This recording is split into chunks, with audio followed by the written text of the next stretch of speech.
Round two posed an obstacle of immense proportions in New York's Patrick Ewing.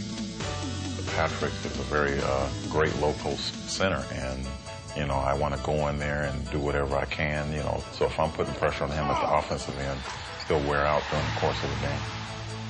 Fearlessly, Edwards took the game to the Knicks center. Do the same thing. Go to Joe's side, though. Dribble Joe down. With Ewing otherwise occupied, New York's defensive interior was exposed as the Pistons destroyed the disoriented Knicks by 35 points in Game 1. The strategy in Game 2 was identical as Detroit continued to go right at Ewing. And with Edwards amassing a career playoff high 32 points, Detroit had another victory. But as the series moved to New York, the city's most imposing skyscraper would cast his shadow on the Pistons, scoring 45 points on his home court. Stand around one leg, get it down.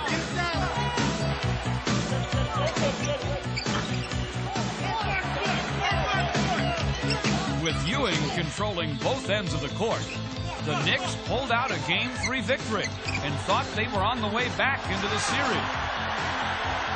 Detroit knew otherwise. We thought we can win 4-0, you know, but New York had a little fight in them, and all we had to do was just, you know, make the kill. Turning up their defensive intensity in Game 4, Detroit surrounded Ewing and contained him. 3 seconds!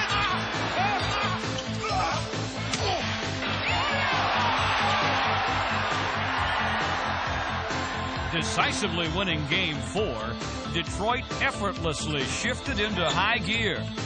And back in Detroit, handily closed out the series in 5 games. Once again, the Pistons had demonstrated the ability to adapt to each new challenge and to conquer it.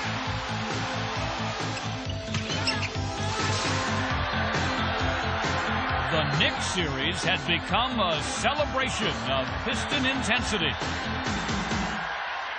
And appropriately, it would also provide the forum for honoring the player who most embodies this spirit.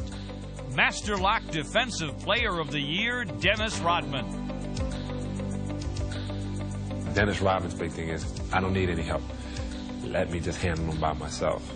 And that's the pride he has in defense. For Rodman, his dedication had been well worth it. I'd like to thank... Set yourself out to accomplish a goal, and you know, all of a sudden you achieve it, you know, no matter what it is, you know.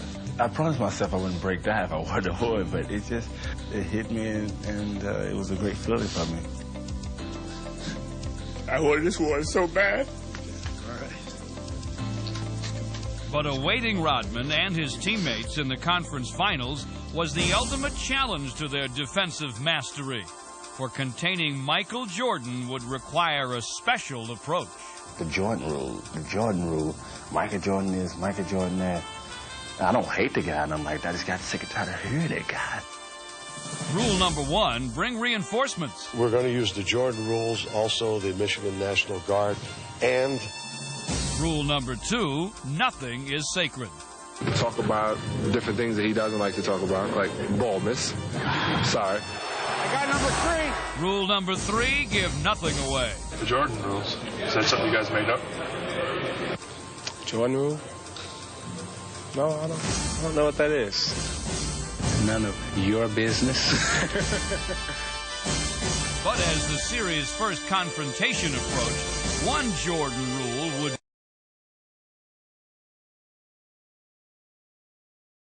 move to the forefront. Get him! The battle cry had been sounded, and no prisoners would be taken. As the airways were clogged with Pistons, who hounded Jordan's every move and punished Chicago on both ends of the floor. Everything was falling for the Pistons, including Jordan, as Detroit steamrolled Chicago in games 1 and 2. But everyone knew that Jordan, though hobbled, would have to be reckoned with on his home turf. Now he's got 3-4 days to get ready. So we're going to be looking at basically a healthy Jordan come Saturday. Invoking his own set of rules in Chicago, a rejuvenated Jordan shredded the Pistons for 89 points in games 3 and 4, single-handedly tying the series at 2. Great game by Michael Jordan again. Jordan rules tonight instead of the rules are against Jordan.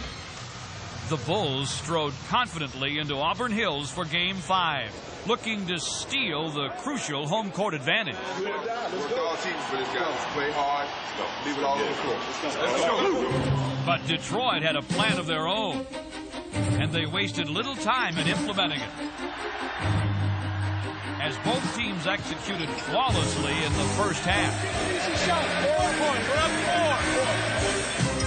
Although the Bulls were off and running in the third quarter, the game would belong to the Pistons as their defense smothered Chicago and their offense wore them down, bringing them one victory away from a finals berth. Facing elimination, Jordan and his Bulls would once again break loose back in Chicago. But as Detroit looked towards the decisive 7th game, they found solace in knowing that it would be played in their domain. That's why we mentally and physically tortured ourselves for 82 games. We wanted to be in our own building. Fittingly, their season would now hinge on their shared philosophy of team defense.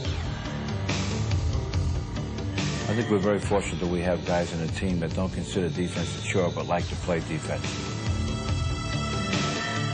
Defense is an interesting phrase. I think guys, once you sell them on it, it's a macho way to go. But it doesn't entail me playing you necessarily. It's our 5 playing you. To know that you can count on guys behind you when you get beat. It sends you out there with a lot of confidence on defense to play guys really tough because you always know you got the help. We're not selfish. You can't be selfish as a defensive player, and you have to have more discipline as a defensive player than you do as an offensive player. Pitting their collective strength against Chicago's Superman, Detroit stood firm in their beliefs. The club was very confident, and I drew from them a certain amount of confidence. And you get to a point where you say, hey, it's down to a 1-game series. Let's best team win. The winner of this game plays Portland for the NBA title. Let's go. Let's go. Gotta get up and go. Hey, you're not going to win it offensively. I got to have the defense. Michael, you're not doing it today. You ain't going to do it today. You shut people down, you get fast breaks. With Sally anchoring their defense, the Pistons corralled the Bulls and then ran past them. And if you can control the tempo, and if you can control the style, then your team's going to win. As they dominated at both ends of the floor, it was clear that the Pistons were playing their brand of basketball. Get a stop, White! The Bulls' attempt at storming the Palace would be smashed. And the rout was on as Detroit convincingly showed their supremacy, earning their 3rd consecutive conference championship and making a bold statement as they moved on to the finals. The Pistons return to the NBA Finals for the 3rd straight time.